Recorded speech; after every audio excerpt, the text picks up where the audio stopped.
And now, as the dust settles, everyone's attention turns, once again, to the future of LeBron James. Let's be honest, we've been here before. Every offseason, questions swirl. Will LeBron retire? Is this the end of the road? Will he give it one more shot? And while LeBron hasn't given a definitive answer just yet, ESPN's Shams Charania recently reported that the expectation is he'll be back for at least one more season, but that opens the door to an entirely new challenge. If LeBron chooses to return for the 2024-25 season, the Lakers owe him a staggering $58.4 million.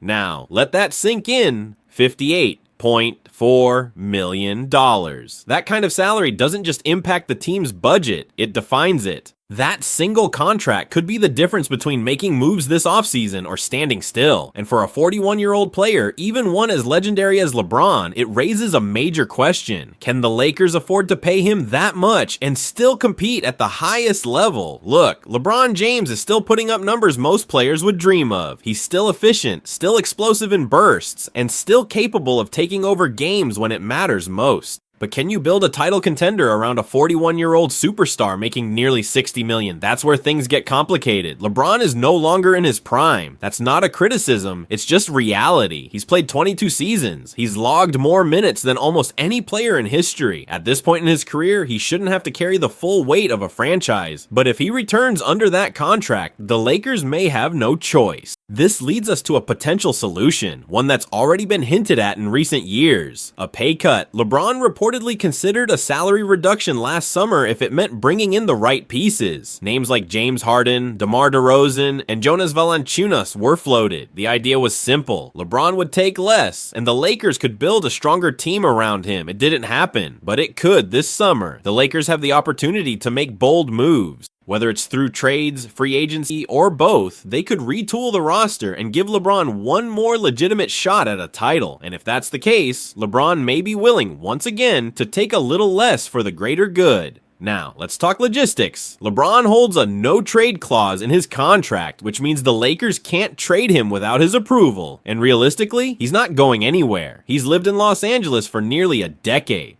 His family is settled, his media projects are based in Hollywood, and his son, Bronny, could soon be joining the NBA. LeBron has built a post-basketball future in LA, and he's not walking away from that easily. So what are the actual options on the table? Option 1, LeBron retires. Option 2, he comes back and accepts the full $58.4 million salary. Option 3, he returns on a restructured deal, allowing the Lakers the financial breathing room to improve the roster. And let's be real, option 3 might be the only path forward if the Lakers want to remain competitive, because here's what's at stake. If the Lakers go into next season with LeBron on a max deal and no ability to add serious help, they're setting themselves up for another early playoff exit, or worse. And fans won't be patient. The window to win with LeBron is almost closed. The front office knows it, the coaching staff knows it, and deep down, LeBron knows it too. That's why this offseason is so critical. Every decision matters, every dollar counts, and how the Lakers manage this situation could define the franchise not just for next season, but for the next 5 years. LeBron's legacy is already set. He's one of the greatest to ever play the game, but how his career ends, that chapter is still being written, and for the Lakers, the question is simple. Will they write that final chapter as contenders or pretenders? Only time and the choices they make this summer will tell. Luka Doncic may have just revealed who he wants the Lakers to target this offseason, and it could reshape the team completely. After a season filled with highs, thrilling moments, and big expectations, the Los Angeles Lakers saw it all come crashing down in the very first round of the NBA playoffs. The Minnesota Timberwolves proved to be too much. Their length, their size, and their interior dominance exposed one major flaw in this Lakers roster, something fans and analysts had been noticing for months. The Lakers simply didn't have a true, reliable center who could hold his own in the paint, protect the rim, and finish strong around it, and the Timberwolves made them pay. Night after night in that series, it was crystal clear. The Lakers needed to fix this issue. Now, as the offseason begins and front offices across the league get to work, the Lakers are back at the drawing board. They're evaluating talent, looking at trade possibilities, and figuring out how to maximize the final years of LeBron James's career, while also building around Luka Doncic, who has quickly become the centerpiece of the team's future. And according to a new report, Doncic may have already made his preference known. ESPN's Dave McMenamin McMenamin revealed that Doncic has a specific name in mind when it comes to a potential trade target: Charlotte Hornets center Mark Williams. Yes, you heard that right. Williams isn't a household name yet, but he's been quietly developing into one of the most promising young big men in the league. McMenamin reported that sources close to the situation said Doncic pointed to Williams as his preferred lob partner among a group of potential trade candidates. That's a big deal. Why? Because Doncic's playmaking thrives when he has a high-flying, athletic big man who can finish at the rim. We saw it during his time in Dallas with players like Derek Lively II and Daniel Gafford, both of whom flourished in pick-and-roll situations with Luka setting them up. Williams, at 7 feet tall with a 7'6" wingspan, fits that mold perfectly. He's a natural lob threat. He can block shots, rebound, and be a defensive anchor, exactly what the Lakers were missing during their series against Minnesota. Now here's the twist. The Lakers actually traded for Mark Williams before the trade deadline this year. The deal was in place. The front office moved quickly, knowing they needed help in the front court, but just as fast as the deal came together, it fell apart. Williams underwent a physical with the team and failed it. That's right. According to ESPN, the Lakers reviewed his medical results and ultimately decided they couldn't take the risk. One source familiar with the matter even said the team just couldn't live with what they saw. And just like that, Williams was off the table. But now, months later, with the offseason heating up, the situation might be changing. There's a chance the Lakers revisit the idea of trading for Williams, this time potentially at a lower cost. After all, his medical concerns may still scare off other teams, which could reduce his value. But for the Lakers, especially if Doncic is pushing for it, this might be the perfect opportunity to strike. If healthy, Mark Williams could be a game changer for Los Angeles. Allow LeBron and Luka to run a more efficient offense and give the team a presence in the paint they haven't had in years. He's young, athletic, and fits the mold of the modern NBA center. But of course, the question remains, can he stay on the floor?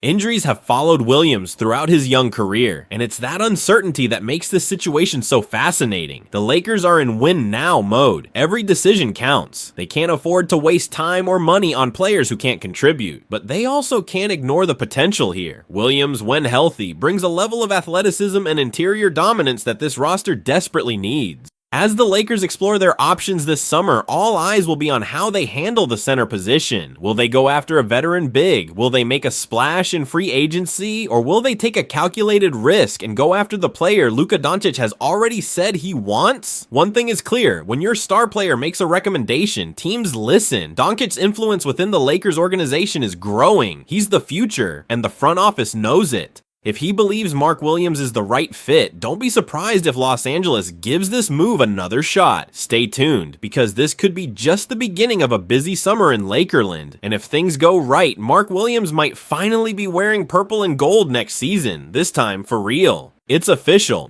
The Los Angeles Lakers are heading into yet another long offseason, and things could get real interesting, real fast. After getting bounced in the first round of the playoffs, again, the Lakers are now being linked to a massive trade proposal that would shake up their core and send Austin Reaves packing. Yeah, you heard that right.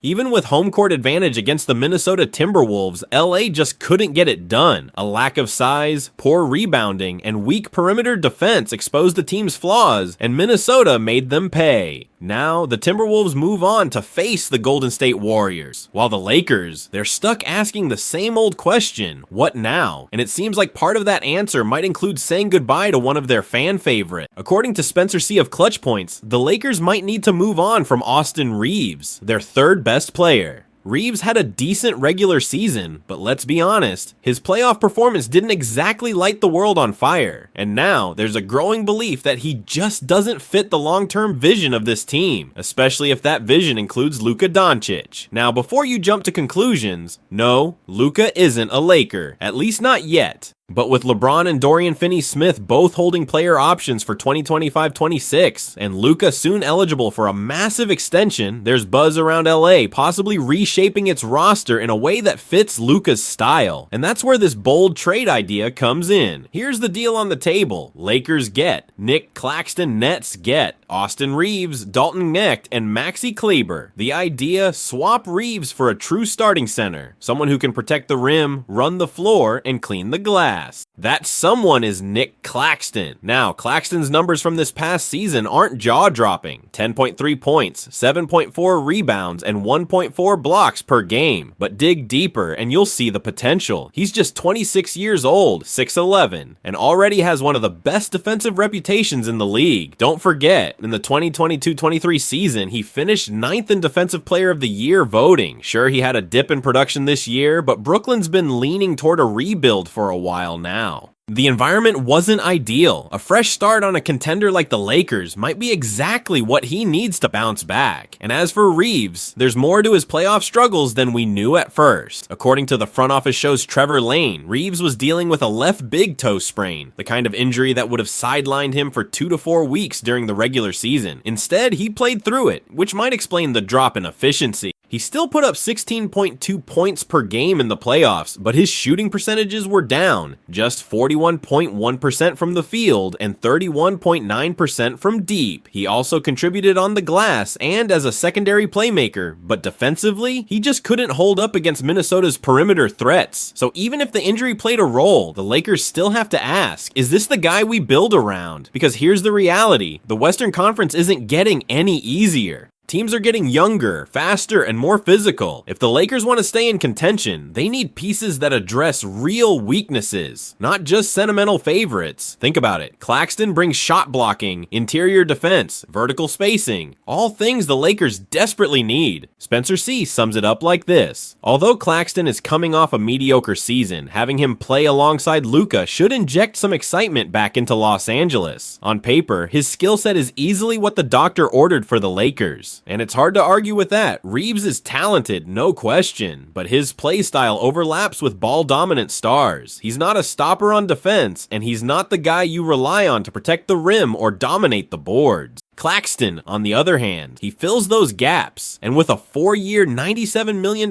contract already in place, he gives the Lakers some cost certainty at a position they've struggled with for years. So here's the million-dollar question. Should the Lakers make this trade? Is it time to move on from Austin Reaves and finally bring in a real starting center? Or would letting go of Reaves turn out to be a massive mistake? One thing's for sure, the Lakers are on the clock, and whatever moves they make this summer that could define the franchise for years to come. Let us know what you think. Should the Lakers pull the trigger on this trade, or is Reaves just too valuable to let go? Drop your thoughts in the comments below.